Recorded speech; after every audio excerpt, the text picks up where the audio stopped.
the name of the values that keep you alive, do not let your vision of man be distorted by the ugly, the cowardly, the mindless, and those who have never achieved his title. Do not lose your knowledge that man's proper estate is an upright posture, an intransigent mind, and a step that travels on limited roads. Do not let your fire go out. Spark might replace the spark, and the hopeless swamps of the approximate, the not quite, the not yet, the not at all. The world you desired can be won. It exists. It is real. It is possible. It's yours. Hello, everybody, and welcome back to the Crypto Economy podcast. Today, I'm here with Haiko, the CEO and founder of Candour.Digital, a circular blockchain-enabled clothing company. So we're going to talk to him a little bit about how he's bringing decentralized technology to recyclable goods, textiles, and other emerging economies. So thanks so much for being here. Thanks for having me, Mark. It's been a long time since we talked, so it's great having the chance to catch up a little. Yeah, so a little background. I met Haiko when I was studying abroad in Copenhagen. He was there at Copenhagen Business School with me, and we just started talking about crypto and entrepreneurship and startups, and I could just tell he had it in him and he was going to make something cool. So now we get to catch up a few years later to see what he's been up to, see how he's, sort of taken some of this interest in blockchain and crypto and applied it to something near and dear to his heart. So it would be great if maybe you could just give a really brief introduction of yourself and what your company does. Yeah. So my name is Haiko Huvenaars. I founded Candour.Digital, I think about 3.5 years ago. But I have a background in industrial engineering, supply chain management. So back in Copenhagen, I was still studying industrial engineering, working with process improvement projects, supply chain related projects. And in September 2019, I found myself in between studies. So I was doing a master's in strategic management, decided to drop out more or less. And then I had a lot of free time at my hands. So that's when the Amazon rainforest fires were heavily in the news. Everyone was outraged. And that's where the super simple idea came to design t-shirts, to raise some awareness, try to capture some interest from people who want to buy those t-shirts and then raise some money for charity that way. So fast forward about 5 weeks and I ordered my first samples and then I received them back at home, but I didn't know where they were made, how they were made, by whom they were made, in what circumstances they were made. And I wasn't satisfied overall with the quality of that product. So I had to do more research, and that's where I found that the industry has a huge challenge and where circular fashion also came in. So it's been a journey of 3.5 years. Always been interested in Web3 in general since I discovered it early 2018, I think. But those two never kind of my work and my interest, hobbies, I guess, in Web3 weren't necessarily crossing paths back then. But it took a few more years to make that happen. But yeah. So how would you say they ultimately did cross paths? Was it, a problem that you had in the business where you were like, wow, blockchain is actually going to solve this and this is exactly what we need? Or was it something where you already had it in the back of your mind and you were trying to figure out how you could, integrate it into the product and use it to make the product better? It's a very boring answer that we might have heard time and time again, but it has a lot to do with data ownership. So also what you've been working on in the past is the idea of self-sovereign identities and data ownership. And from that angle, actually, blockchain became a competitive advantage for what we are trying to do, because I think we provide a more ethical alternative when you purely look at the architecture. Compared to competitors in the market. So what we are building is a connected products platform, basically helps to digitalize individual pieces of clothing, of garments. And a lot of traditional businesses then build centralized product data clouds that they monetize because brands want these new insights. And for us, we kind of wanted to focus on the end user and to give back control to the end user is ultimately, I think, why decentralized technology also fits our narrative. And because we believe that the fashion consumer has been misled for quite a while. I mean, if you look at how fast fashion operates, there's definitely a lack of trust. So yeah, that's why it's also a good answer, we believe. So yeah, no doubt about that. And I think, the consumer now more than ever is willing to put in that little extra bit of time and energy to figure out, where it came from. And, even I know many people who will look and try to figure out if their, garments were locally sourced, are they made in America, made in China? So some people will do the work and go out of their way to shop a certain way. And I think just making that easy, democratizing the information so that they don't have to do as much work to get to that point is super important. So can you maybe describe how your platform does that exactly? What is the sort of consumer experience if I'm just interested in buying a shirt that I want to know is made sustainably? How do you come in and help me do that? Yeah. There's two parts to the answer to your question. I think, first of all, when we look at the digital products platform or connected products platform in general, what it in essence does is digitalize unique items. So you create this digital identity that you can then attach or support through applications and services. An easy example is that we could use digital identities to make resale smoother than it is today, where you have to take a photo, you have to manually put in all sorts of information. Maybe you still need to take a photo of the actual state of the product, but there's a lot of information you can, of course, communicate with this digital identity. Another use case for digital identity is also making sure that the product is authentic. So to help luxury brands to prevent that fake products are being sold on the marketplace. But what we've specifically developed is a use case that isn't necessarily attached to those use cases. It's more about how can we enable and incentivize circular business models, where the thing that we've built right now, we call it the digital deposit system, which we've launched last week with our first brand. And it incentivizes end users to return old garments back to the brand. So the brand can actually decide what happens next with their old products, where previously it would be processed through like large volume processes where they would be sorted for resale, recycling, or exporting. And what often happens is that it's here in Europe, in Western Europe, it gets exported to Eastern Europe, and then it gets exported outside of Europe, and then it ends up in countries who don't have the infrastructure to deal with textile waste. So that's how you get all the landfills. So it's like it's an outdated system in general that you can kind of update with digital identities, connected product platforms, because you can basically see where and when products are collected for recycling.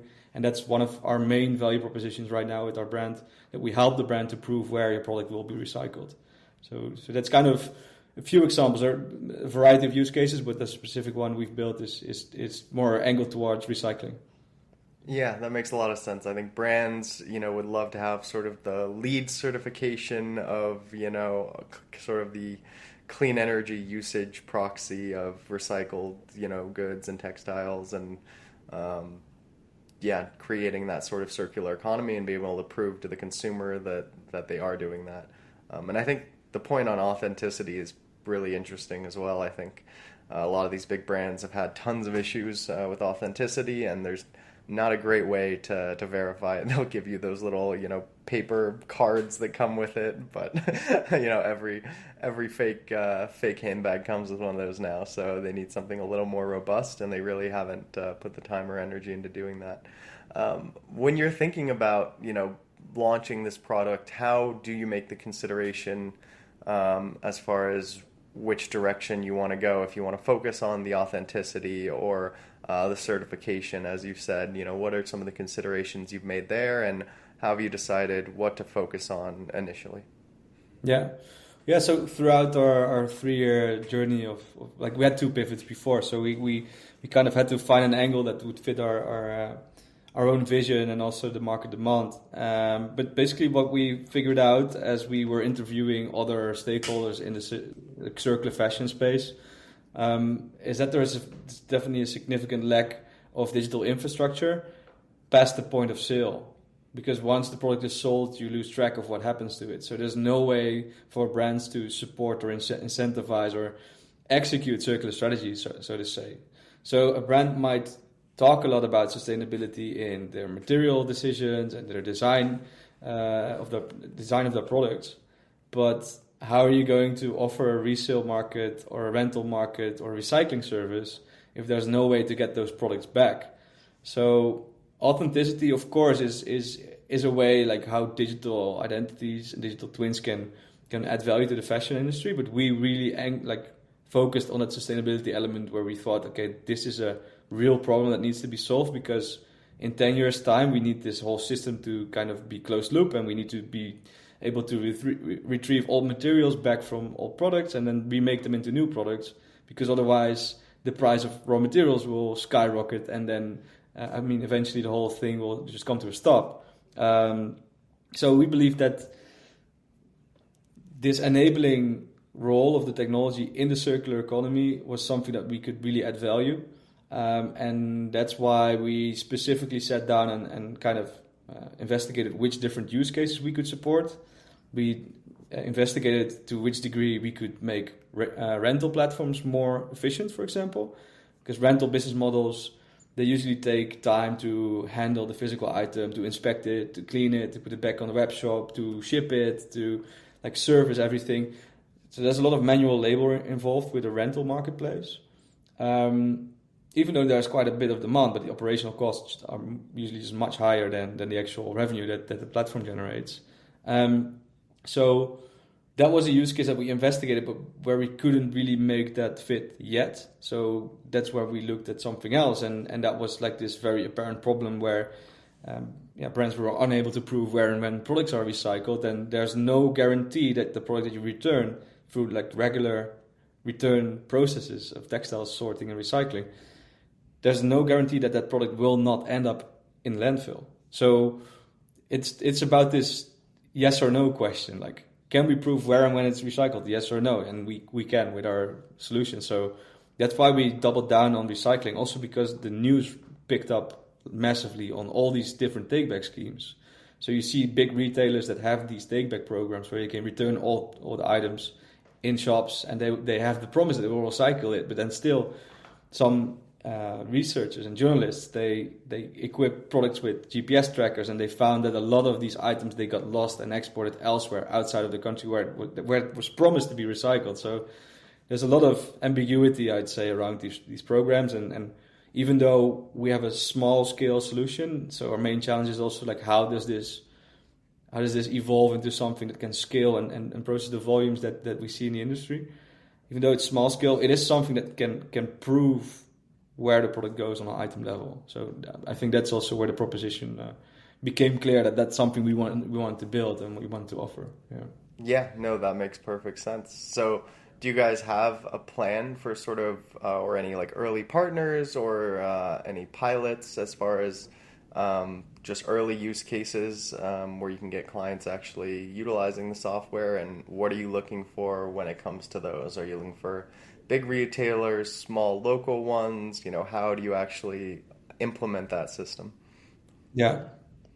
Well, I can give you the example of our launching partner and how we work with them, because that'd be great. They're a small brand from Amsterdam. They're called New Optimist, and they are built. They were founded in 2021, and they were built on like these three pillars where they would apply circular design. So they would design products with recycling in mind. They would produce it locally, so they have their own production facilities in the Netherlands to make sure that the whole working environment is safe and that workers are being paid a fair wage. And then they have their social element, so circular, local, social, where they work with people who have previously struggled to fit in the labor market, and they basically give them the opportunity to learn a skill and then coach them and kind of help them build out their careers, and as they also can kind of move on to their next jobs. So those were the three fundamentals of the brand that we've first seen the brand, I think 2 years ago, show up in the landscape, and we thought like, oh, this is interesting. This is like a brand that I would wear myself, and that's how it also caught my interest, because I thought that sustainability was a bit safe and boring, and in terms of product design and color usage, and New Optimist was doing something different. So that's also how they got our attention. And then about, I think half a year ago, they started like putting out messages in the media where they said, okay, we want to introduce deposit on our items, because we believe that that's an incentive to take back these products, to get more control over what happens to them. And then I think 2 months later, we kind of presented our proof of recycling tool in Fashion for Change, which was like an accelerator program in which we built a smart contract to kind of process these transactions and to track where in the life cycle that product was. And then I thought like, okay, but if they want to launch digital deposit or deposit in general, why not do it digitally? Because that gives a lot of advantages. It gives a way stronger way to incentivize, and it gives a much more control and visibility on what happens to the material flow. So I gave them a call, and then they replied quite positively, because 2 weeks later we were kind of already sitting at the table and kind of making plans of how this would work, who we would involve. So fast forward about 4 months, and now we're live, and we kind of took their fall-winter collection, which consisted out of 2,500 items. We generated 2,500 unique IDs for those items, created 2,500 unique QR codes in labels that are now sewn to those items. We've activated about 500 of them, so there's still a bit on stock, but as they get sold to retailers or get added to their web shop, that's when we activate them. And we are working with 4 retailers who are actually also have an account in our platform where they can tag a product when they sell it. So we ask them to when they sell a product, to tag the item, and also when they receive it back for recycling, it gets tagged again. So it's kind of a track and trace kind of system how that works. And the complexity that we found out eventually, and also why decentralization might even have more value in the future, is that the regular POS systems, so like the point of sale systems, cash registries, all those kinds of things, they work quite in a traditional way. So the transaction still happens in that traditional environment, where the consumer pays about 5% as a tax-free kind of deposit on top of the sales price of the product. That gets put aside by the retailer, and then a foundation is actually the third party that manages that transactional flow. And I can see you thinking like, okay, maybe this could fit into a smart contract someday where this could be a DAO that could manage this. And I agree, but I think it's a step we can take in the future. Yeah. And then what we've built is more the administrative flow where we can track and trace the status of the product and where it goes. And we are kind of bridging that process as well, because in our app we use barcodes that resemble the deposit amount, and also so there's like, it feels like a cohesive platform, but in essence it's 2 different flows. There's a financial flow and more like an information flow. And now I'm kind of drifting away from the initial question that you asked, but I think go wherever you need to go. Yeah, no. So yeah, 2,500 products, 4 shops that we work with, and we've now sold a couple of products. I mean, it's still early. We're live for 1 week, and the overall publicity and attention and like it got in the local national media even, it was overwhelming because everybody loved the idea, and everyone's like, oh yeah, this needs to become mandatory for all fashion brands that are in the Dutch market, basically those kinds of reactions.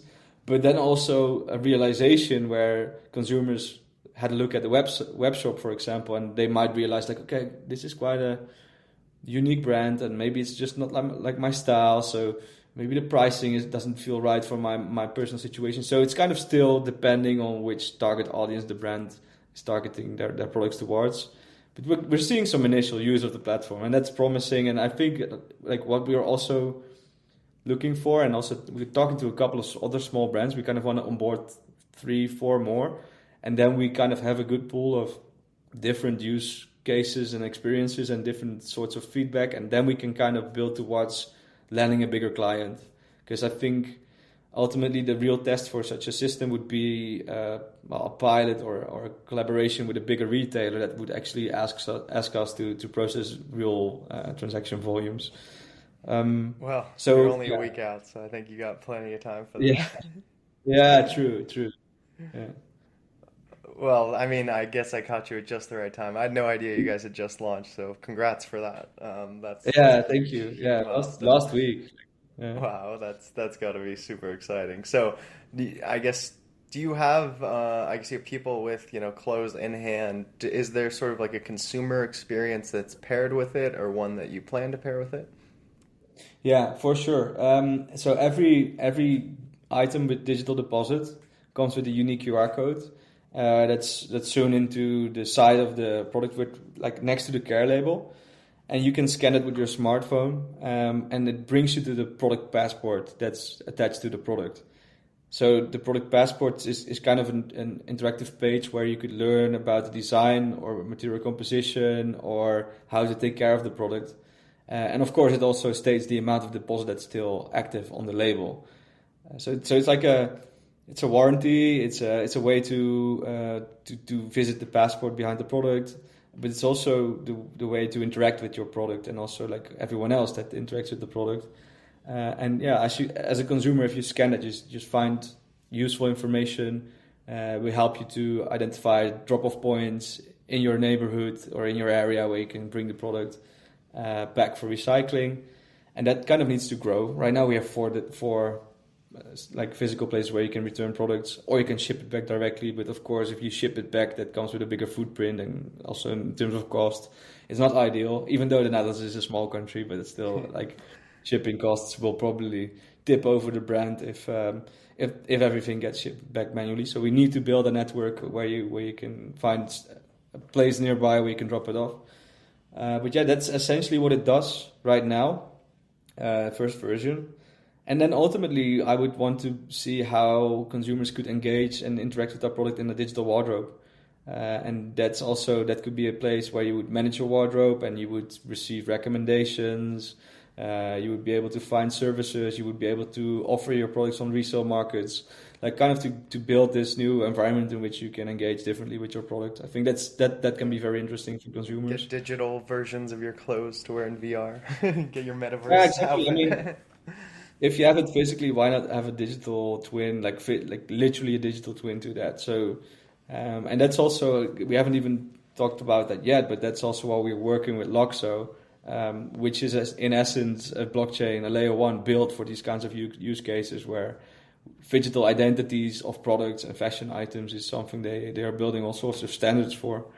And what we are now, like, we launched a centralized platform and we are now building a bridge. So it's kind of going to be a hybrid version. And then as we progress and learn more and more, we will eventually launch it fully decentralized.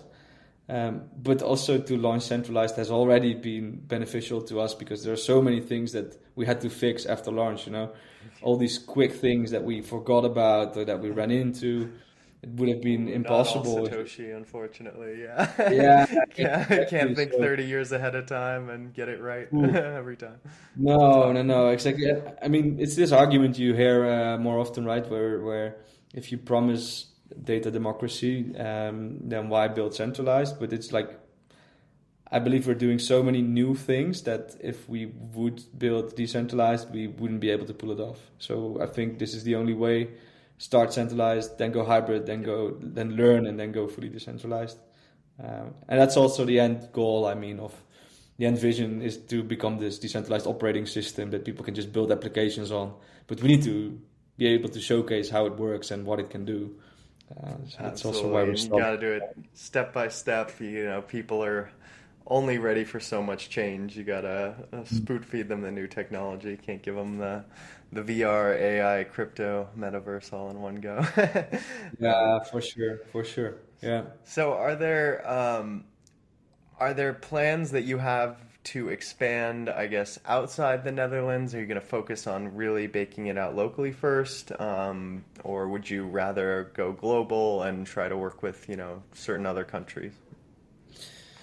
I think we just want to be an example for others that others can follow. So the way we look at our digital deposit system is, even though it has value for brands to use it as a way to strengthen their circular strategies or ambitions, we believe that digital deposit should also be something that has a kind of a freemium core element to it, because we want to see as many brands using this as possible, because if a lot of brands use this, then we can reach out to a lot of consumers, and that's how hopefully a lot of awareness is created, but also like behaviors change, I think, in the long run.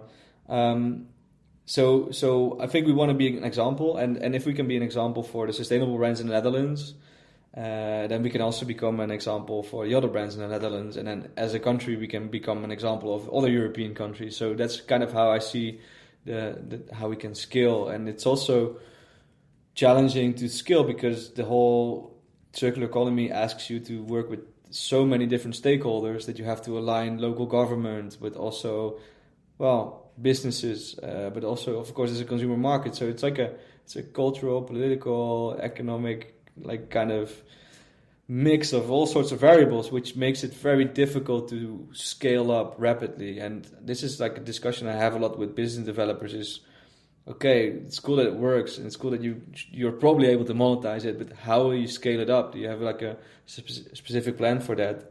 And then we just have to be honest that every brand is different and every situation might demand a slightly different communication strategy around that, even though the technology can be similar, but these projects are all different. And I mean, that's the nature of these circular challenges. So to scale globally, that will take a lot of time, but hopefully like we can open source at some point and then we can kind of see how it ripples and see how others can work with this. Yeah, franchise it out, just get people in different countries, building it out on your behalf. That's sometimes the best way to scale it out quickly. So how do you guys monetize it? How do you make money? Are you charging the retailers? Are you taking a percentage of deposits? And what was the thinking when you were thinking through the business model? It seems like it's a business where the monetization probably didn't come first. So how did you decide how to monetize? True, and it's still in development, honestly. So we were able to launch this through a grant that we got, and we've got a couple of grants throughout the years to build this out. But right now, what is very clear to us is that we do not want to take any transaction fee that happens between the consumer and the foundation ultimately. But we do want to see if we can monetize the value that we bring to the brands. Because at first you can, like, if you're a brand and you become part of this, you show that you're serious about your sustainability agendas, and then the question is where do we find this delicate balance between onboarding them through a freemium model and then adding incremental value as we add more features to these digital product passports, for example. Right now they provide basic product information, but maybe they can become an environment where you can truly engage with the brand that you buy from. Right, and then the brand has a direct communication channel with consumers and can utilize that to crowdsource all sorts of ideas and use it like for product development or other innovation projects. So that's where we would want to monetize. I think a licensing fee would become very logical because we have to think long term, because a product doesn't exist for a month, it exists for a year and longer, especially if you work with sustainable brands. So we have to think of a licensing model where we say, okay, let's at least monetize for this time period, because this is probably how long this specific collection of clothes will probably last. And then I think we would also kind of investigate where we can charge a monthly fee to get insights into, right now data and analytics, but that's kind of also where it becomes difficult because we kind of want to have that on chain. So then like we can still build a dashboard on top of what metadata is stored on chain, but anyone could do that. So that's also where the whole data monetization thing becomes difficult. So I don't think we should necessarily focus too much on that because then we would build in a business model that would ultimately drag us away from decentralization, I think, and that's not what we want to be. So the question of monetization is still a relevant one, especially in this stage, especially when you work with brands that are not familiar with technology and what it can do. It will take a lot of time before we can convince brands that this is like a future fundamental feature to your brand. Right now, it might look like a nice to have, but eventually you have to find a way to manage your circular business models differently, and that's essentially what we're building out. So I hope this becomes more. I definitely think brands would be willing to pay for it, just even as marketing spend. I think a lot of the SKU level consumer data that you're going to have, actually knowing which products they're buying from different retailers, is really valuable data for the other retailers that are probably on the platform. They might get pissed if you're cross-selling their customers to each other, which is always an issue. But Yeah. that can be Yeah. part of your freemium model. You can say it's free if we own the customer data and we can cross-sell to them. And if you want to pay a little more and we don't get to share that data, then that's fine too. But I do think that's the way to do it, and I think most of these companies, in my experience, are pretty willing to put money together for programs like this. When it comes to sort of your blockchain component, I know you mentioned you had some smart contracts. I think you said maybe it's built on ETH. You were looking at another layer one.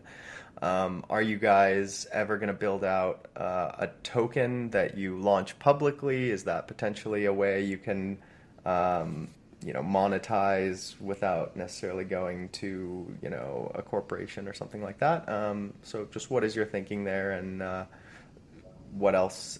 How do the blockchain pieces fit together with a token? Yeah.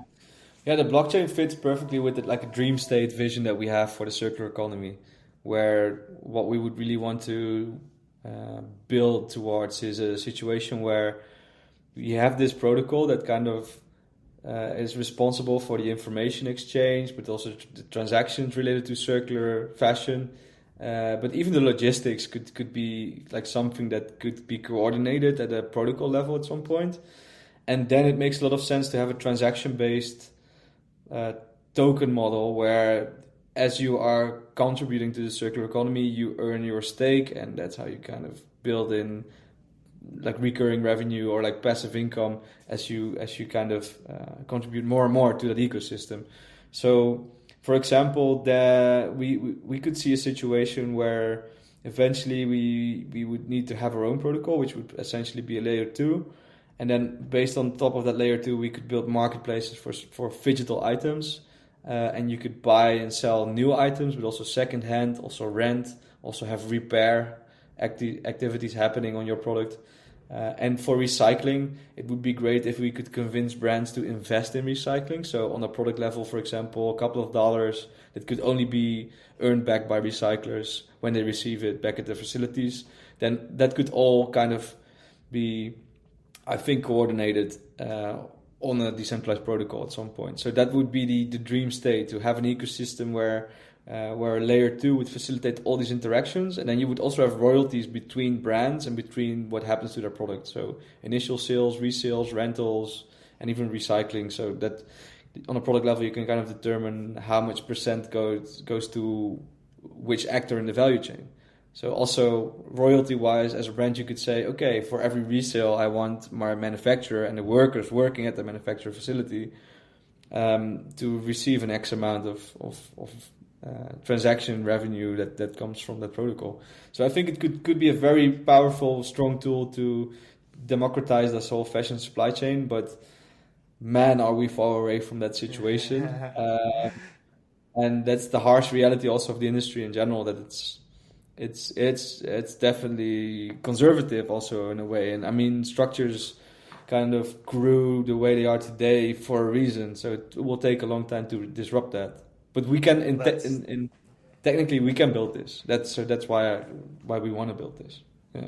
And that's, I think, a perfect segue to my last question for you, which is just, how have you noticed attitudes towards social impact investing changing over time? Have you noticed it change with changes in the economy? And how are you guys funding it currently? Well, if we look at our paying customers, like the brands that we target ourselves towards, they are in a challenging situation where retail is a highly competitive industry, where most lifespans of brands doesn't exceed like 5 years in total, and brands come and go. So to have brands think long term about their business is a challenge on its own. To have brands earn enough revenue such that like their margins are high enough to invest in these new technologies, that's also a huge challenge. But what we see in Europe is in general a huge push towards circularity. So there are all sorts of ways through which we can get support, so grants, but also certain impact funds that are looking for our type of innovations they are out there. They're not like the big VCs that will throw in a lot of money, and I mean, in general, I would doubt whether this, like in this time and day, these VCs would still do that as they would do like pre-COVID, because I think like 2019 was when we saw a huge boom in capital availability for these kinds of ideas. I think right now people are more diligent and patient. They want to see how it works. In essence, I see a lot of startups that kind of have wild ideas, but in essence, they are being judged on whether they can reduce cost for their customers. Yeah. So you see this whole different shift towards different types of value propositions. So it's not an easy timing for us. We can survive. We have access to funding through these kinds of circular economy programs. But I hope that like in 1 year or 1.5 years, we're at the point where either our product is more mature, where we can prove to other sorts of investors that we are potential like good addition to their portfolios. Or I hope that kind of the landscape kind of changed, where the whole economic situation improves and people are no longer saving up on premium products, because that's ultimately what you can see happening here in supermarkets in general, right? Grocery stores, like premium brands are having a tough time with economic downturn, and that's what we're kind of seeing a bit. So it's a bit of a challenging timing, but we're optimistic. We can survive for 1.5 years, I think, and then a lot can change in those years. So yeah, we'll have to see. Interest rates will come down eventually. They're not going to keep them this high forever. So, well, this has been perfect. This was awesome catching up with you. I think you did a great job of laying out why this matters and what makes it interesting. Maybe if you could just leave the audience with a little bit of information about where to find you on social media, your website, and anything else you'd like them to know. Yeah, so I'm probably most active on Twitter. So that's at Haiko Huvenaars. Maybe you can post in the show notes somewhere. Yeah, perfect. And on LinkedIn, we try to engage a lot with our audience on LinkedIn as well. And our website is circulate.io. So circulate with AID at the end. And that kind of gives an impression. We also have some documentation up on Gitbook that explains the system as it is right now for those that are interested. And other than that, I mean, we're quite responsive on social, so definitely open for any conversation there to kind of exchange thoughts and learn and yeah, who knows? So that's how people can find me. Awesome. Well, I encourage you guys to follow along with them. Thank you so much for being here. I really appreciate your time, and we'll be back again with another episode soon. Thanks for listening.